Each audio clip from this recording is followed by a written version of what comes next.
Meu irmão, mais do que tudo que eu vou falar com vocês, partilhar com vocês, mais do que todo momento que nós vamos viver aqui nesse retiro, não pode ficar só aqui no retiro, é possível ser feliz. Dia após dia você precisa dizer: hoje é o dia da minha salvação. Mesmo que você tenha caído no pecado, mesmo que você tenha falhado, mesmo que você saiba que você é limitado, que você é fraco, nós somos, porque nós somos, e Deus sabe.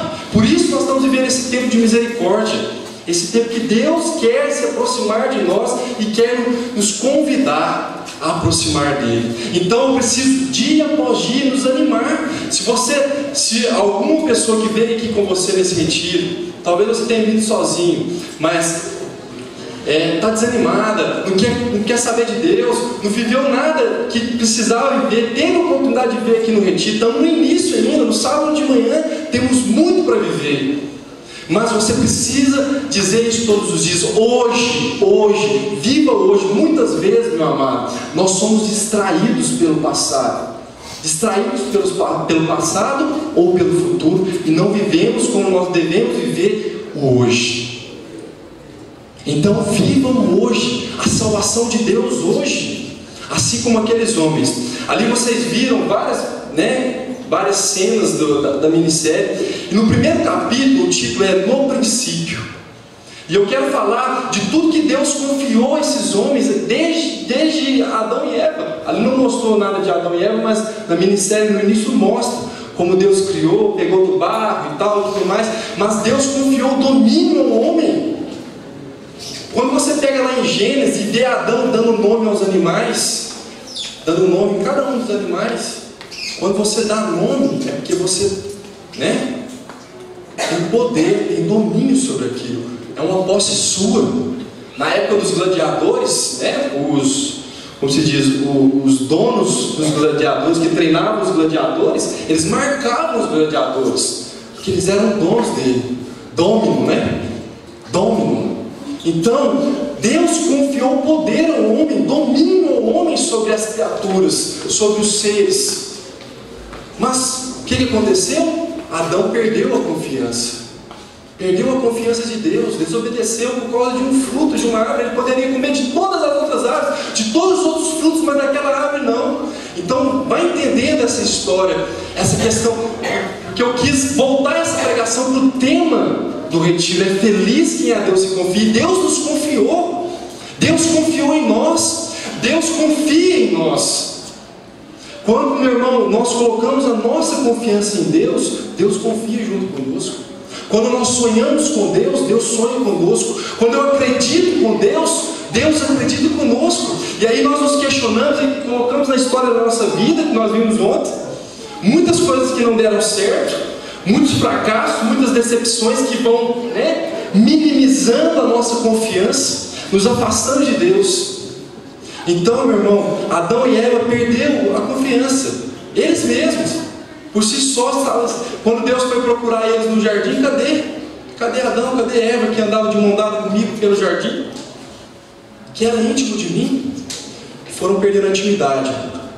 Noé, Deus confiou Noé, aquele que ia salvar as criaturas, construindo a arca.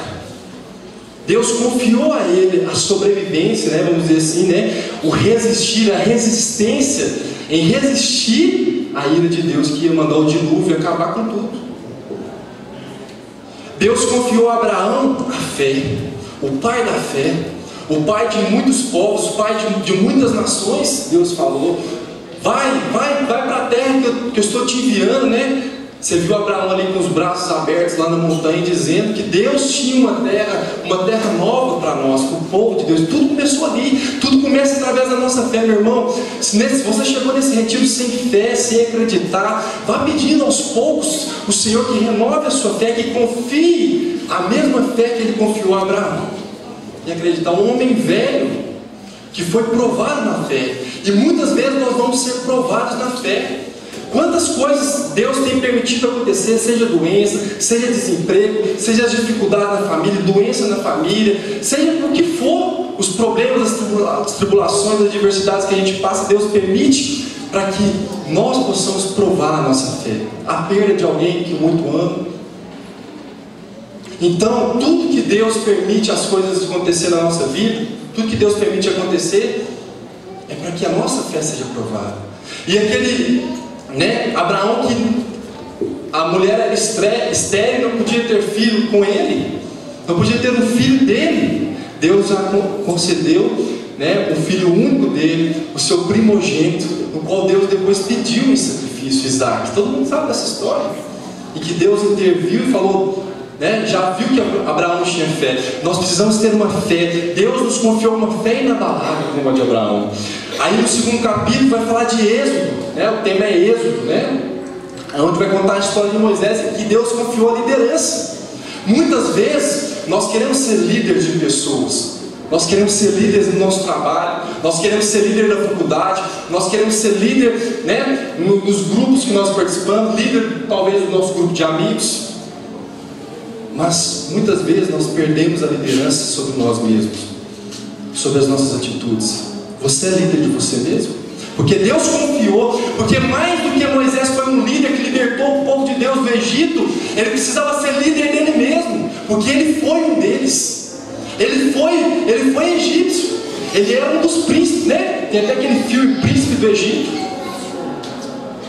Mas ele precisou liderar ele mesmo, e Deus está confiando liderança a você, meu irmão, sobre as suas atitudes, sobre o que você tem vivido na sua casa, com seus pais, com seus irmãos, sobre tudo que você tem vivido. Deus está confiando em você liderança, porque Deus quer também nos libertar de tudo que temos dentro de nós, que precisa ser liberto. Aí no terceiro capítulo vai falar da pátria, Aí vai continuar.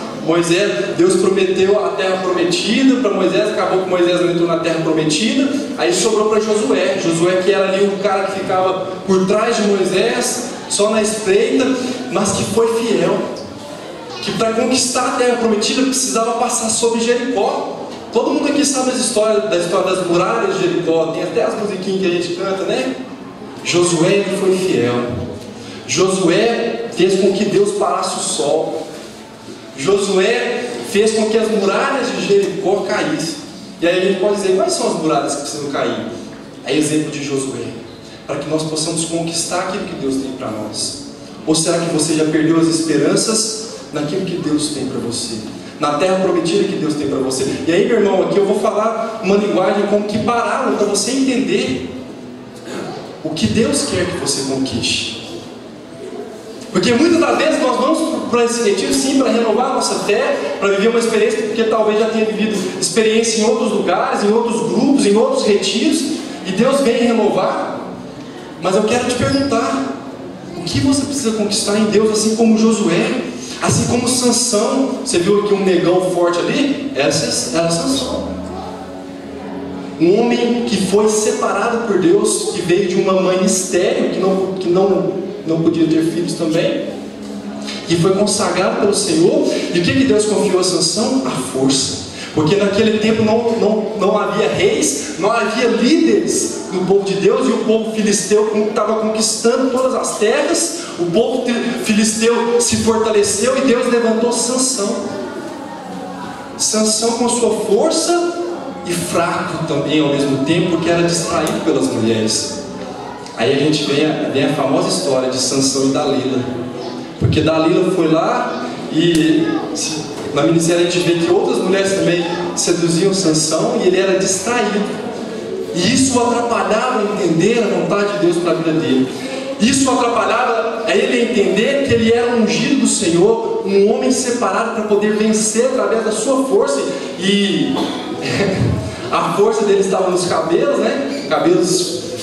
Então, até ele conhecer a formosa, a linda, e sedutora Dalila, que por dinheiro, que por poder, por luxúria, cortou seus cabelos, e ele perdeu sua força.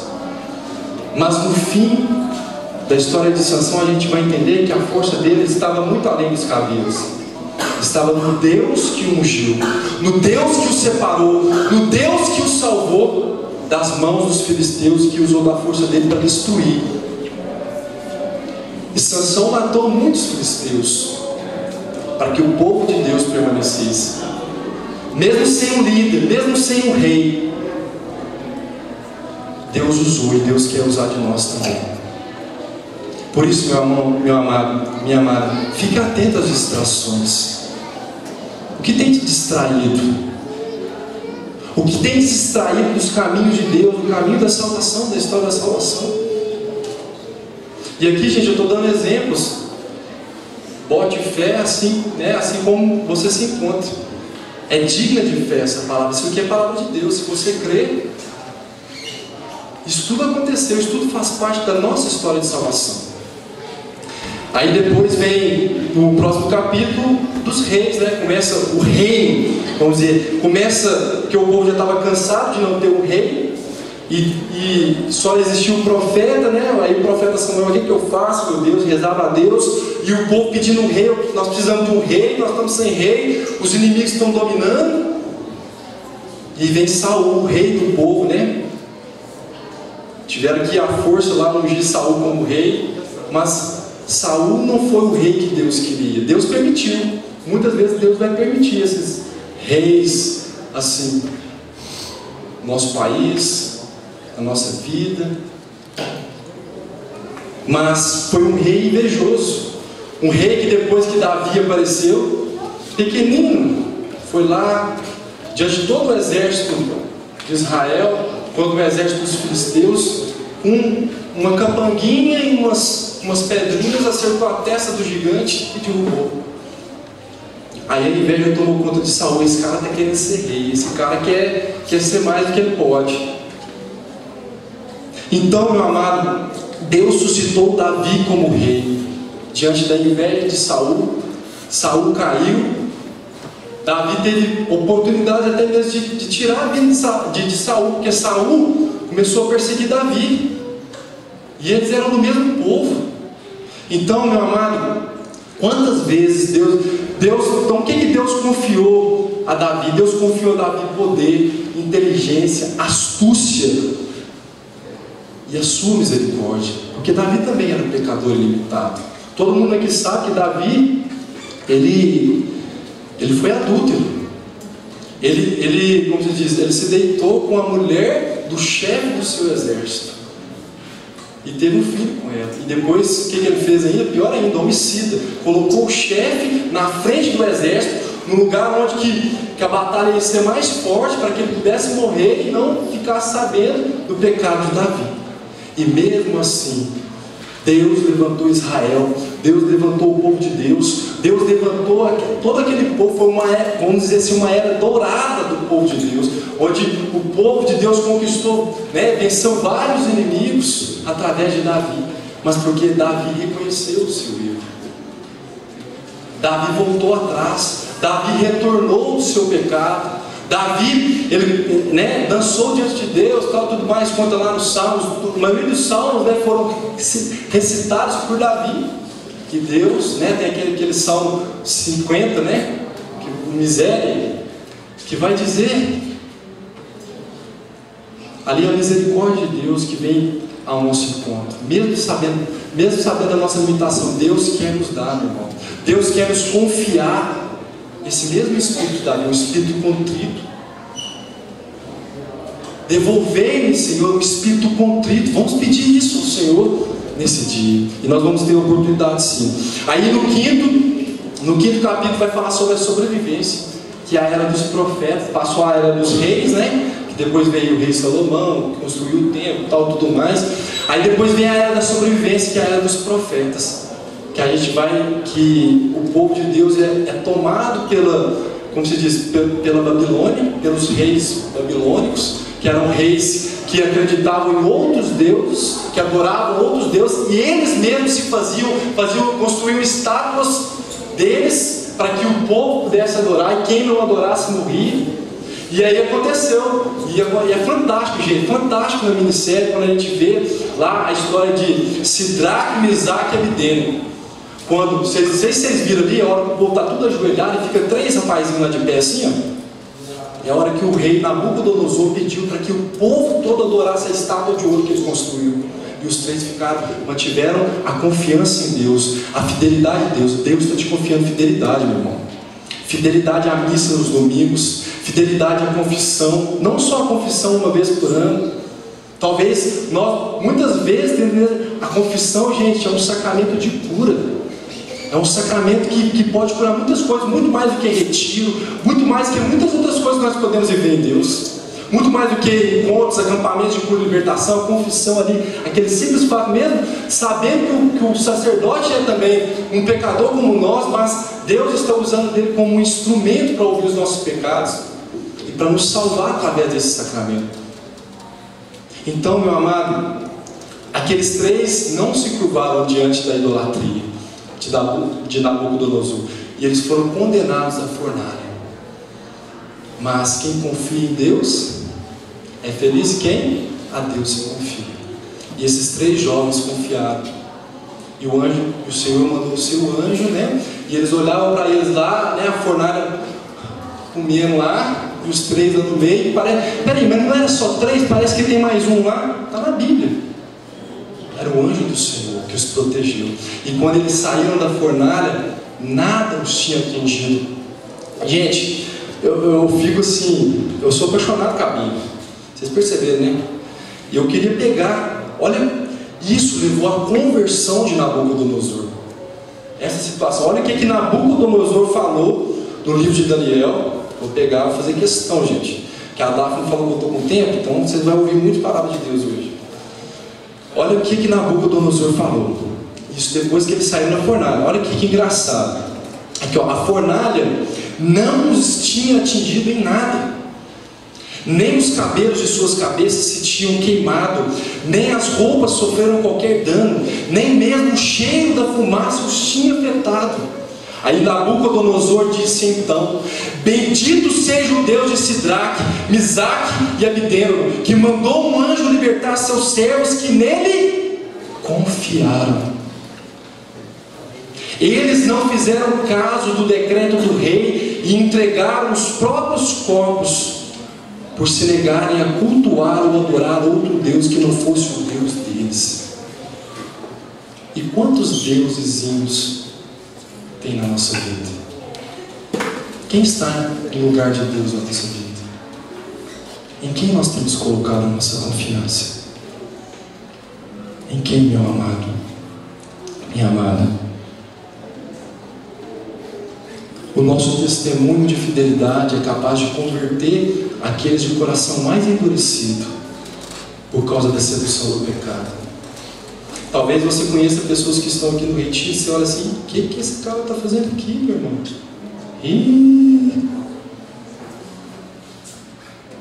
Mas o testemunho de fé, de confiança em Deus, é capaz de dobrar aqueles que querem ser idolatrados.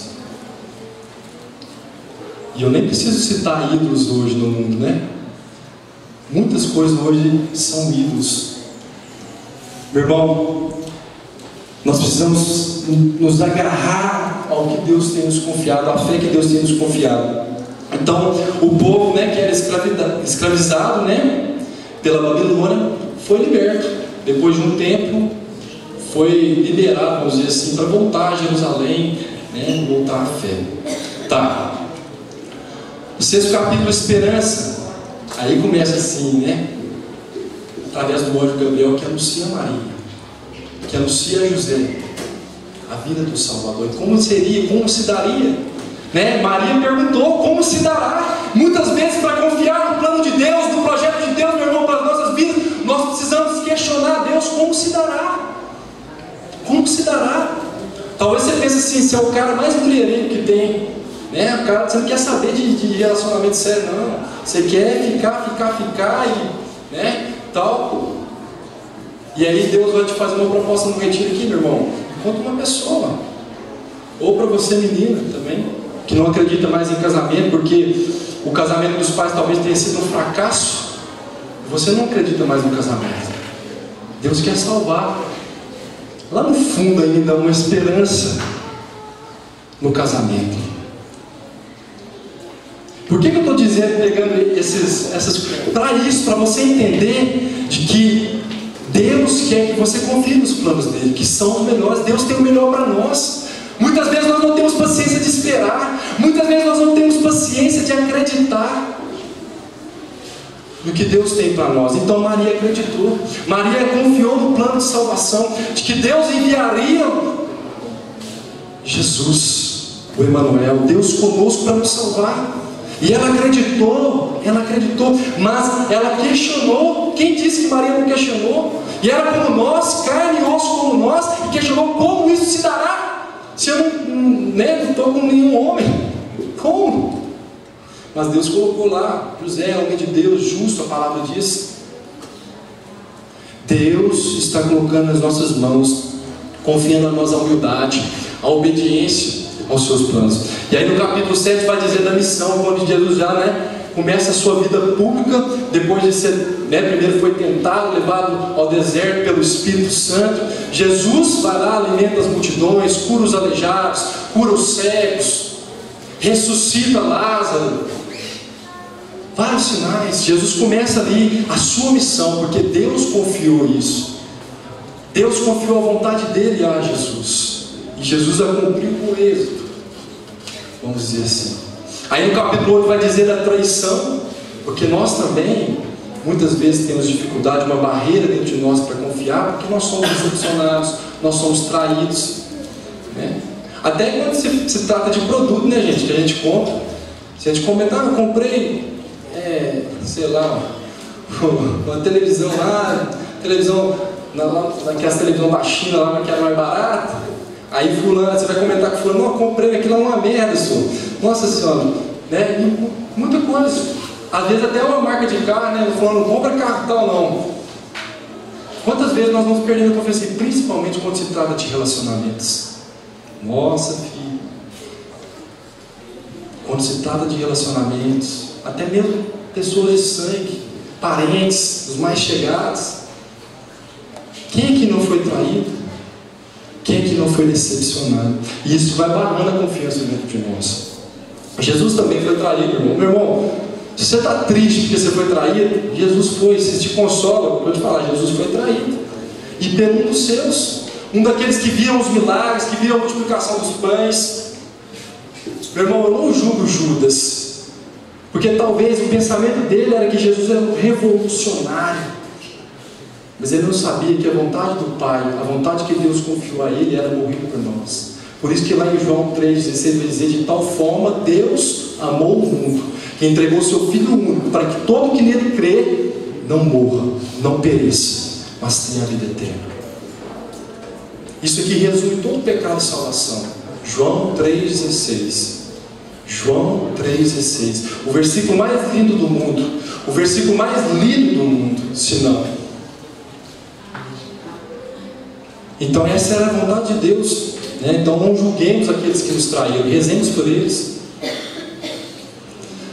E o nono, paixão, né? Mesmo Jesus vendo Pedro negar ele, está vendo? Pedro, onde Jesus edificou a igreja dele: Pedro, tu és pedra, sobre essa pedra edificarei a minha igreja. Negou Jesus, está vendo? Mais um que traiu, mais um que negou. E quantas vezes nós somos negados? Gente, você quer conhecer uma pessoa? Sabe aquela pessoa que toda vez que você pede uma coisa a ela, eu sempre falo isso nas minhas pregações, porque eu lembro quando fala de negação, né? Você pede ela, vai lá e faz. Você pede a segunda vez, ela faz. Você pede, você confia nela, né? Você está confiando nela. Aí o primeiro não que ela te dá, a primeira negação, você já abre de cama, você já fica com raiva porque ela não fez. Ela não é verdade. Então esteja preparado para ser negado. Esteja preparado para receber um não na sua cara. Porque até Jesus foi negado. E aí Jesus, o que Deus confiou a Jesus? O amor. O amor que está acima de todos os amores, que a palavra diz: Ele nos amou primeiro. Ele nos amou. E isso, gente, é o que renova a minha confiança. Eu queria pedir um Túlio, faz favor para mim, traz 2 cadeiras para mim de plástico. 2 cadeiras. Não, essas cadeiras mesmo. Aquelas meninas estão sentadas aí. Lá na quadra tem. Então, gente, aí depois vem a paixão, Jesus se entrega, Jesus cumpre o plano do Pai, o plano de salvação. Dá a vida por nós, todo mundo já sabe. A gente acabou de ver isso na aquarela, está recente ainda, está fresco na memória, que Ele morreu por nós. E ali está o sinal da nossa salvação. Daqui a pouco vocês vão entender porque eu vou pôr essas duas cadeiras aqui. Não vou precisar de ninguém não, gente. Pode ficar tranquilo, tá? Ninguém vai precisar sentar nela, não. Então, Jesus morre, entrega a vida por gente. O maior sinal de salvação para nós é a cruz. E tem até um exemplo que diz que a humanidade decaiu pelo madeiro da árvore do conhecimento, e a humanidade se reergueu através do madeiro da cruz. Então, meu irmão, o madeiro é o sinal da nossa salvação. Ali está o sinal da nossa, da minha, da sua salvação, da salvação da sua família, na cruz de Cristo. E no capítulo 10, depois que Jesus ressuscitou, vocês viram ali a cena de Maria Madalena chegando no túmulo, porque ali, gente, é a confirmação. Porque se Jesus tivesse morrido na cruz, tá tudo bem, e aí, como é que a igreja vai continuar agora? Aí seria igual os dois discípulos de Emaús lá, Jesus morreu e tal, mas e agora? Vamos lá para Emaús, vamos voltar para Emaús. E Jesus encontra eles no caminho. Nós viveríamos assim, sabendo que Jesus existiu e tal, tudo bem, morreu por nós numa cruz. Muitos de nós iriam se perder, não estariam aqui hoje, buscando uma experiência nova com o Senhor, uma experiência de salvação. Mas Ele ressuscitou. Jesus está vivo.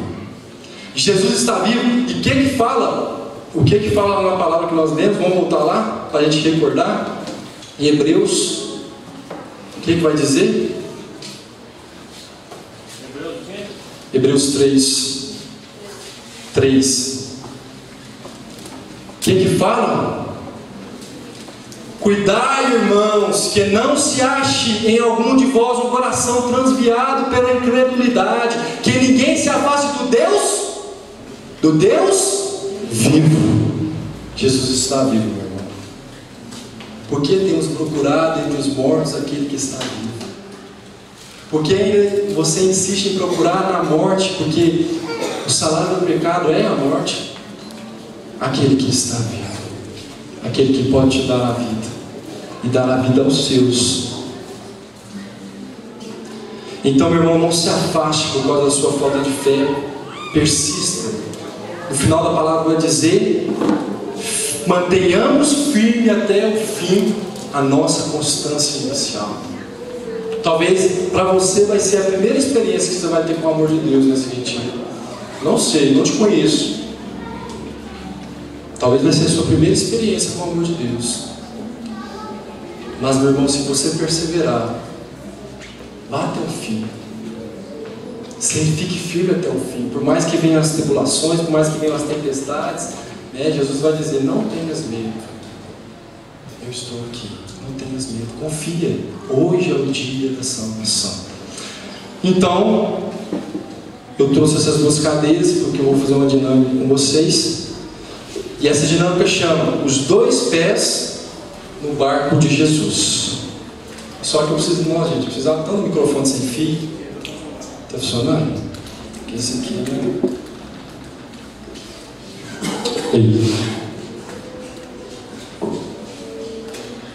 Então eu trouxe essas duas cadeiras.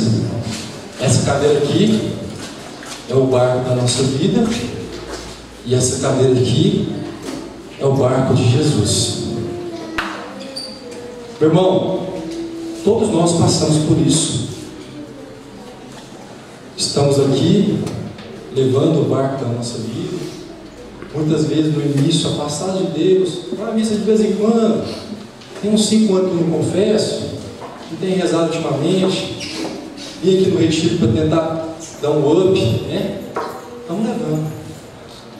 Daí, um certo momento, hoje é 16, de abril, eu vim aqui participar do retiro de Centenaristas. Já vivi muitas experiências, muitos com Deus, talvez não, talvez a primeira.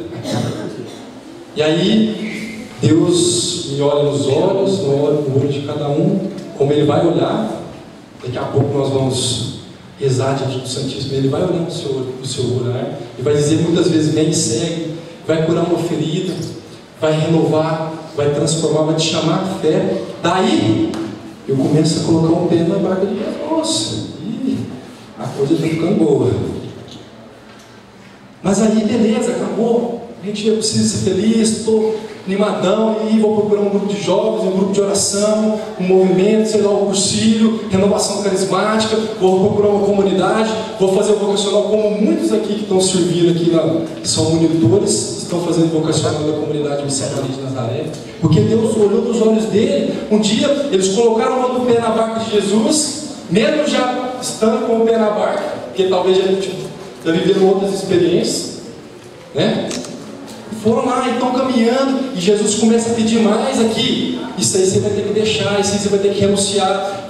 Vamos tentar vencer esse vício da pornografia, esse vício da masturbação. Vamos parar com essa fofoquinha. Deus está pedindo cada dia mais. E eu estou lá com o meu pé, um pezinho firme lá na barca da minha vida, e o outro pé firme lá na barca de Jesus. Aí eu começo a falar: Jesus, mas eu nem estou mais no pecado grave. Estou só levando a minha vida ali nos pecadinhos de estimação, pecado leve. Vamos deixar equilibrado assim e tal. Quando vou lá no grupo de jovens, louvo, canto, né? Faço de tudo lá, leio a Bíblia, mas deixa eu continuar com as minhas coisinhas aqui. Jesus está te pedindo cada dia mais um compromisso com Ele, com Deus que veio te salvar, o Deus que quer reconquistar a sua confiança. E você fala: não, vamos deixar ele aqui, tá, Jesus, está bem aqui, ó, está dando para levar os dois pés aqui. E Jesus começa a te pedir mais e mais. Mas aí, gente, a gente sempre pensa que há 3 estradas, né? E Jesus, o que ele vai dizer? Que são só 2 estradas.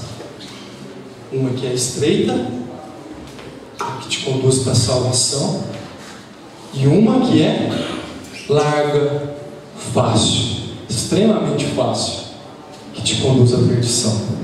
E nós ficamos na ilusão de que há uma terceira, que é essa, do meio.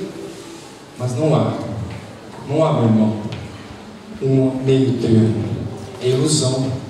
Porque se a gente for analisar e refletir, é porque nós já estamos há muito tempo, vivendo uma vidinha na vida larga, na estrada fácil, das coisas fáceis. Tudo é fácil. Eu não quero mais estudar, eu não preciso estudar para passar na prova, eu não preciso, ralar, fazer meu currículo, correr atrás de emprego. Não, muito fácil, tudo ali na mão. Assim eu falo para vocês, porque eu falo da experiência de jovens de 13 anos que estão, até menos, envolvidos, afundados na droga, por causa da vida fácil. Da vida fácil que às vezes o traficante oferece. A vida fácil. E isso muitas vezes está dentro da nossa família, da nossa casa, muito perto de nós, que nós não enxergamos. Porque nós já estamos há muito tempo na estrada larga. Enquanto há só 2, nós precisamos decidir hoje a qual queremos. Mas aí, caímos ainda na ilusão e na fantasia de que a barca de Jesus vai ficar sempre do nosso lado. Mas Deus quer sempre mais. Deus quer nos dar cada vez mais o melhor. E aí a barca de Jesus já não fica mais tão emparelhada com a nossa. E vai ficando difícil viver essa vida equilibrada, essa vida meio termo, essa vida morna. Enquanto hoje é o dia da nossa salvação, enquanto hoje eu preciso confiar em Jesus que me salvou. E Ele vai indo, e Ele vai me chamando, vai me conduzindo. Mas eu ainda fico preso ao meu pecado, o meu pecado ainda me prende. A barca da minha vida, que eu tanto amo, né? Vai ficando difícil. Vai chegar um ponto que não dá mais. Não dá mais. Não dá mais, meu querido. Para viver nessa terceira estrada, existem só 2. E é preciso que cada um de nós decida por um, que é essa da barca de Jesus. Por isso eu preciso estar. Eu preciso avançar com os meus 2 pés na barca de Jesus. Ah, Mateus, mas vai ter hora que parece que Jesus está dormindo na barca? Vai. Como aconteceu com os discípulos. Tempestade, o barco quase virando, e Jesus dormindo lá na barca, no seu travesseirinho. E Jesus: Mestre, Iremos nós perecer? Iremos nós morrer? E Jesus levanta, né? Acredito que meio sonolento e bravo. Homem de pouca fé. Meu irmão, o convite de Jesus hoje é que você venha colocar os seus 2 pezinhos aqui. O meu não é pezinho não, né? Vocês perceberam, né? 43, 44, bem grande. Mas Jesus está nos convidando a colocar os nossos 2 pés no seu barco e acabar de vez com essa ilusão de uma terceira estrada equilibrada, morna. Não permita, meu irmão, que Deus te vomite. A palavra vai dizer: ou é frio ou é quente, porque o morno eu vomito. É duro, né? A palavra de Jesus muitas vezes vai ser dura para nós. Por isso eu convido você a nem sempre buscar as palavras que te agradam, né? Sempre buscar palavras às vezes duras para nós, porque muitas vezes nós precisamos ouvir essa palavra dura de Jesus, para que nós possamos tomar uma decisão por esse caminho, por essa estrada que nos conduz à salvação. Amém?